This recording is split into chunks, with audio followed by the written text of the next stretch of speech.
Bonjour à toutes et bonjour à tous dans ce nouvel épisode d'IBF consacré à Boîte Noire. Du coup, c'est quoi Boîte Noire? Boîte Noire est un film français. Il est réalisé par Yann Gozlan. Les comédiens principaux sont Pierre Ninet et André Dussolier. On y retrouve aussi Lou Delage ou encore une flopée de second rôles comme Aurélien Recoing, Sébastien Pouderoux ou encore Olivier Rabourdin. Le film dure 2h09 et il est sorti le 8 septembre 2021. C'est quoi l'histoire? Que s'est-il passé à bord du vol Dubaï-Paris avant son crash dans le massif alpin? Technicien au BEA, autorité responsable des enquêtes de sécurité dans l'aviation civile, Mathieu Vasseur est propulsé enquêteur en chef sur une catastrophe aérienne sans précédent. Erreur de pilotage, défaillance technique, acte terroriste, l'analyse minutieuse des boîtes noires va pousser Mathieu à mener en secret sa propre investigation. Il ignore encore jusqu'où va le mener sa quête de vérité. C'est qui le réalisateur? Yann Gozlan est né le 28 mars 1977 à Aubervilliers. Avant Boîte Noire, il avait réalisé 3 longs métrages que je vous recommande au passage. Captif, sorti en 2010, Un homme idéal en 2015 et en 2017, Burnout. On peut légitimement le considérer comme l'un des nouveaux fers de lance du cinéma de genre français. C'est qui les acteurs? Pierre Ninet s'impose petit à petit comme une valeur sûre du cinéma français. Parmi ses titres de gloire, citons 20 ans d'écart pour la comédie, Les promesses de l'eau pour le drame et évidemment Yves Saint-Laurent qui lui vaudra un César. Plus discrète, Lou Delage est une jeune comédienne repérée dans Japelou de Christian Duguay, puis Respire de Mélanie Laurent, avant de faire sensation dans Les Innocentes d'Anne Fontaine. J'imagine qu'il n'est pas utile de présenter l'immense André Dussolier, monument du cinéma à la carrière riche de plus de 130 films. Permettez-moi tout de même de mentionner 3 hommes et un couffin dans les années 80, Un cœur en hiver dans les années 90 ou encore 36 quai des Orfèvres au milieu des années 2000. C'est quoi la réputation du film? Boîte Noire est pour l'instant bien accueilli, aussi bien par la critique que le public. Jugez plutôt 7,3 sur 10 sur Sens Critique, 4,2 sur 5 sur Allociné et 3,9 sur 5 en note presse. Une réputation plutôt élogieuse que je ne démentirai pas, comme le prouve ma critique en bref. Surprenant. Waouh. Chouette.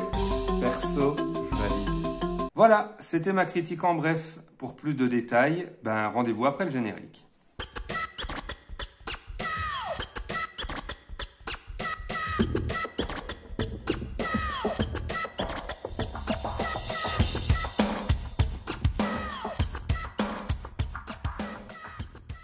J'aimerais commencer cette critique par une petite question qui m'a taraudé à la sortie de la salle. Est-ce que ça vous est déjà arrivé de sortir d'un film et d'être tellement enthousiasmé par ce que vous venez de voir que vous vous dites immédiatement et presque instinctivement c'est le meilleur film, alors peut-être pas de l'année mais en tout cas de son réalisateur. Qui plus est quand le réalisateur en question n'a que quelques films à son actif.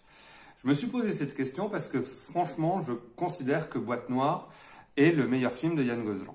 Alors du coup, j'ai réfléchi, j'ai cogité, je me suis posé la question de pourquoi je pensais ça. Et puis j'ai repensé du coup à ces films précédents et fort est de reconnaître que malgré la qualité indéniable de ces 3 précédents films, Boîte Noire, c'était encore un niveau supérieur.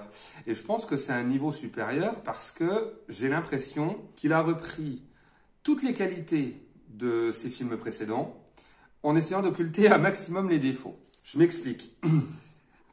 Yann Gozlan a commencé sa carrière avec un film d'horreur qui s'appelle Captif et qui était extrêmement prometteur. Il était extrêmement prometteur parce que c'était un film qui était bourré de tension. Alors, il y avait des défauts évidemment, mais c'était un film qui était bourré de tension, très bien dirigé au niveau des acteurs, avec une ambiance qui se voulait très réaliste pour un film d'horreur. D'ailleurs, il le dit lui-même, il voulait pas d'effets de style un peu racoleur et tout ça.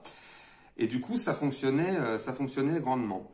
Ensuite, il est allé du côté ce qu'on appelle plus communément le suspense hitchcockien avec Un homme idéal. Et là aussi, ça fonctionnait. Ça fonctionnait en sachant que pour ma part, je considérais que la mise en scène d'Un homme idéal était peut-être un chouille en retrait, mais le scénario et le côté captivant du scénario et de son intrigue à suspense fonctionnait parfaitement bien.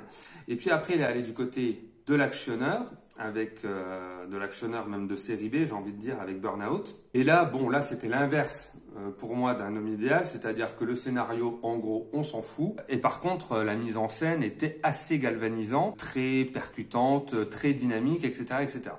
Et donc, quand j'arrive devant Boîte Noire, je suis entre guillemets conquis d'avance. C'est-à-dire que je fais confiance à Yann Gozlan pour faire un film qui m'offre en tout cas le minimum syndical.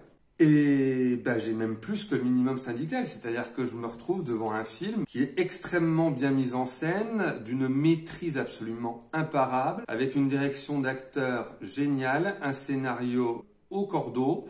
Évidemment, je vais développer tout ça, mais vraiment, en résumé, c'est un super film.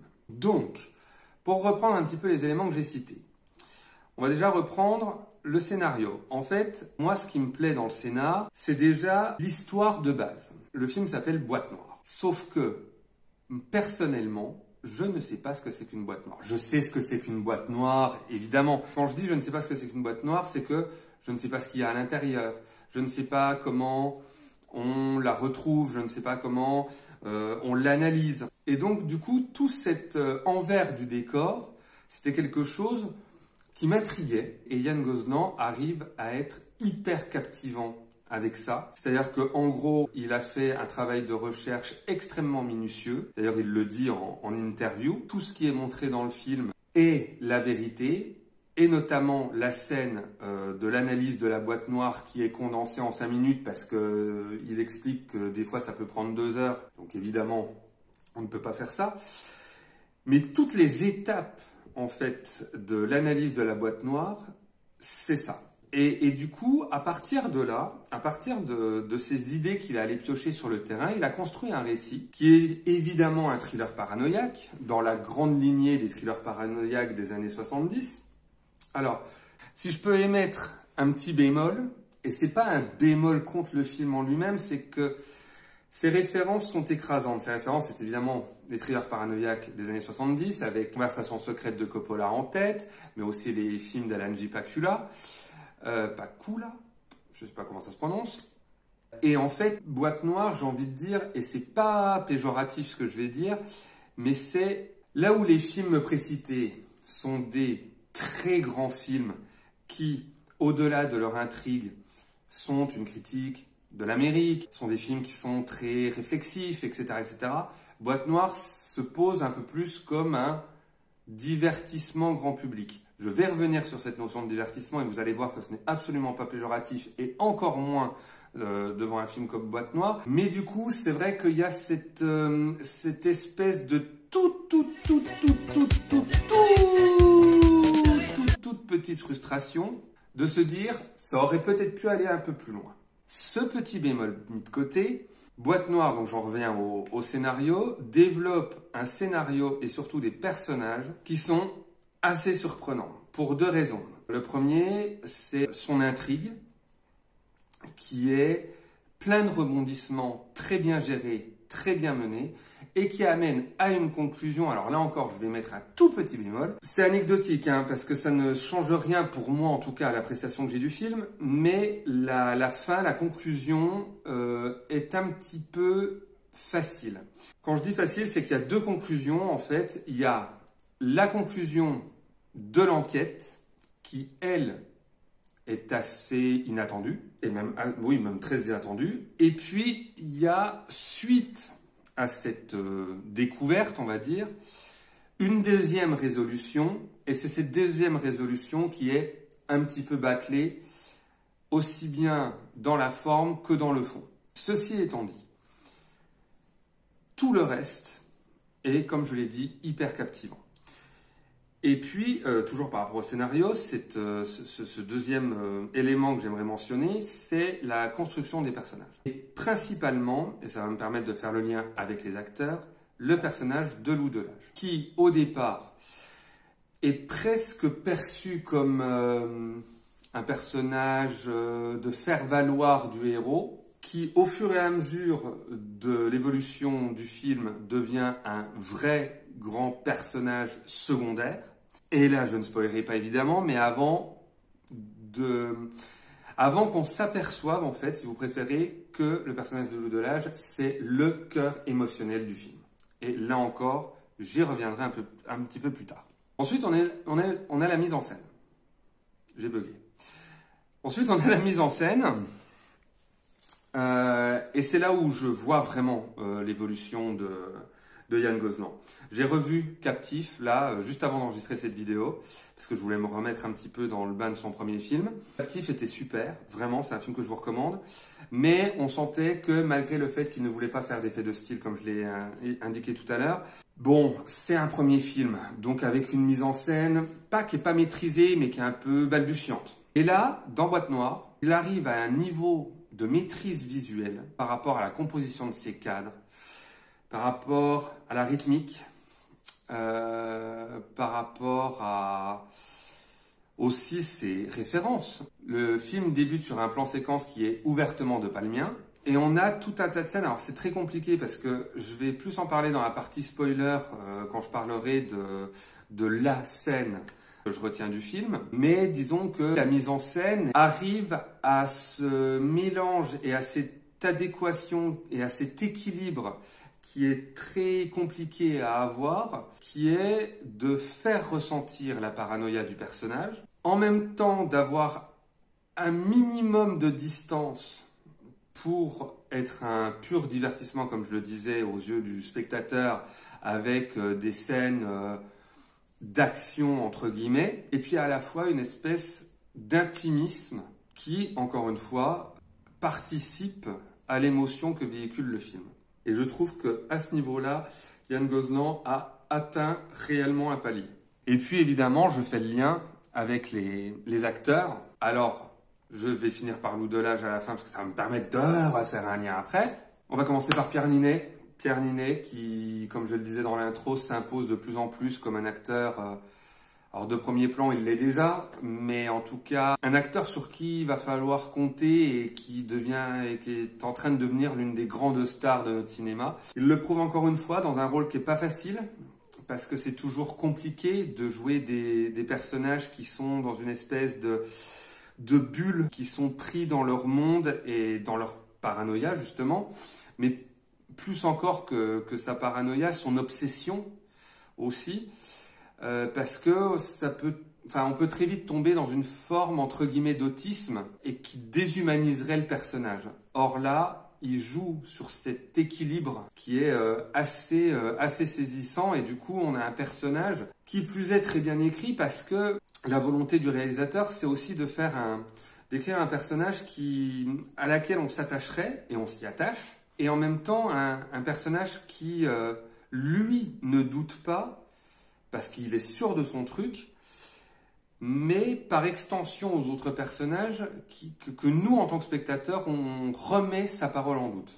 Et donc, trouver cet équilibre pour créer un personnage et pour jouer un personnage, pour en revenir à l'interprétation de Pierre Ninet, qui mélange tout ça et qui fasse qu'on est constamment sur le fil, on est constamment, concentré sur le fait que, mais attends, il dit un truc, je le crois, mais en même temps, est-ce qu'il y croit lui-même? Et puis en même temps, est-ce que moi, je crois ce qu'il croit lui-même, etc., etc. Bon, en fait, je me suis perdu. Là, je viens de me perdre, comme le personnage peut perdre un petit peu. Enfin voilà, je n'ai pas fait de mon Pierre Ninet là sur ce coup, je me suis totalement perdu. Prise 2. Ok. Non, mais tout ça pour dire que Pierre Ninet est excellent. André Dussolier, alors, il fait le minimum syndical, mais comme c'est un très grand acteur, le minimum syndical, ça passe crème. Et puis j'en viens au personnage de Loup de Lage qui est très important, et là ça va être très tendu de ne pas spoiler. Loup de Lage est excellente. Elle apporte cette humanité au film, jusque dans une scène finale, qui personnellement m'a mis les larmes aux yeux. Et là, je dis chapeau. Pourquoi ? Parce que dans ce genre de film, et je l'ai un peu mentionné tout à l'heure quand je me suis perdu avec Pierre Ninet, c'est que les films paranoïaques, dans lesquels Boîte Noire s'inscrit, ce sont des films qui ont tendance à être très froids. Ce qui est logique, d'une certaine manière, puisque c'est un film qui est censé nous faire ressentir un sentiment qui est l'obsession. L'obsession, c'est quelque chose de très cérébral. Donc du coup, on a tendance à zapper un petit peu le côté émotionnel. Ce qui n'implique pas que les films en question ne soient pas des bons films, hein. Mais il y a une espèce de recul émotionnel la plupart du temps. Je pense, la référence n'est pas forcément avouée du réalisateur, mais le film, à certains passages, m'a fait penser à Zodiac de David Fincher, notamment un passage dans une cave qui est, alors je trouve moi personnellement une référence assez évidente au film de Fincher. Et ce que je disais dans ma vidéo sur David Fincher où je parlais de Zodiac, c'est que Zodiac est un film qui me captive, comme Boîte Noire me captive, mais qui m'ennuie un petit peu de par sa longueur et de par ce côté justement très clinique. Boîte Noire, j'ai passé tout le film à me dire bah ça va être ça et je l'accepte parce que c'est le type de film qui est comme ça et j'en ai déjà vu tellement que je vais en faire abstraction. Et puis la force de Boîte Noire, bah, c'est qu'à la fin, cette émotion, elle débarque sans prévenir d'une puissance monumentale et vraiment, je me suis surpris à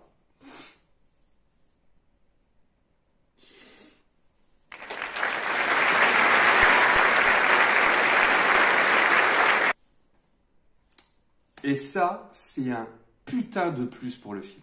Donc voilà, c'est un super film et en fait, je l'aime d'autant plus que là, je vais faire une petite parenthèse qui me tient profondément à cœur pour parler, vite fait, j'essaie de faire le plus vite possible, des divertissements intelligents. Qu'est-ce que j'entends par divertissement intelligent?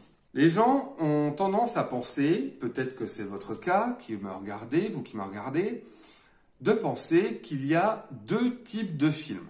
Les films d'auteur, ou en tout cas ce qu'on appelle les films d'auteur, c'est-à-dire des films chiants, contemplatifs, réflexifs, prise de tête, et les divertissements où, en gros, on laisse notre cerveau de côté. J'ai toujours pensé qu'il était possible de marier les deux.